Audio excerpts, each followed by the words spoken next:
আসসালামু আলাইকুম বন্ধুরা, আজকে আমরা নিয়ম 3 সন্ধি বিচ্ছেদের নিয়ম 3-এ আসছি। চয়ে ছ যদি থাকে, যদি চয়ে ছ থাকে তাহলে প্রথম চটা বাদ যাবে, আর আগেরটা যা থাকবে সেটাই থাকবে, পরেরটাও সেটা থাকবে। চয়ে ছ যুক্ত কিছু আমরা শব্দ একটু লিখে নিই। দেখো, পরিচ্ছদ, তারপর হচ্ছে বিচ্ছেদ,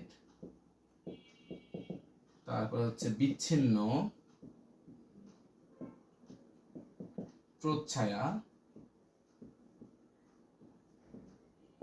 প্রতিচ্ছবি, প্রতিচ্ছবি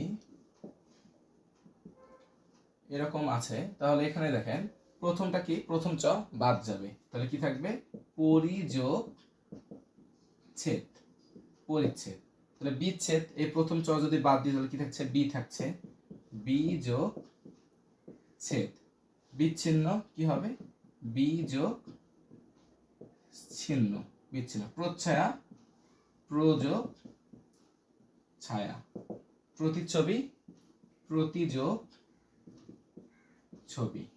যদি আমি বলি বৃক্ষ ছায়া, তাহলে এখানে আমি লিখি বৃক্ষ ছায়া, তাহলে হবে কি, বৃক্ষ যোগ ছায়া। তাহলে চয়ে ছ থাকবে যখন, তখন আমরা প্রথম চটা বাদ দিব। বাদ দিলে যেটা পূর্বটা লেখার পরে আমরা কি দেব, যোগ চিহ্ন দিয়ে পরেরটা লিখবো। তাহলে পরিযোগ ছ, পরিচ্ছদ হবে এটা।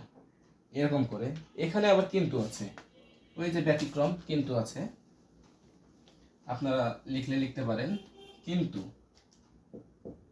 মানে কিন্তু কিছু নিয়ম মানবে না, যেমন হচ্ছে উচ্ছ্বাস, উচ্ছ্বাস আছে, তারপরে আছে হচ্ছে উচ্ছৃঙ্খল, উচ্ছৃঙ্খল আছে, তারপর হচ্ছে উচ্ছ্বাস আছে, উচ্ছৃঙ্খল আছে, এই দুইটা। তাহলে কি আসছে, এখানে আমি খণ্ডান্তর দিতে হবে আমাকে, উদ্যোগ শ্বাস, উদ্যোগ শ্বাস। উচ্ছৃঙ্খল, তাহলে লিখবো আমি উদ্যোগ শৃঙ্খল। এইগুলা একটু আলাদা, এইগুলো আপনাকে হচ্ছে মনে রাখতে হবে। আশা করি বুঝতে পারছেন। ধন্যবাদ।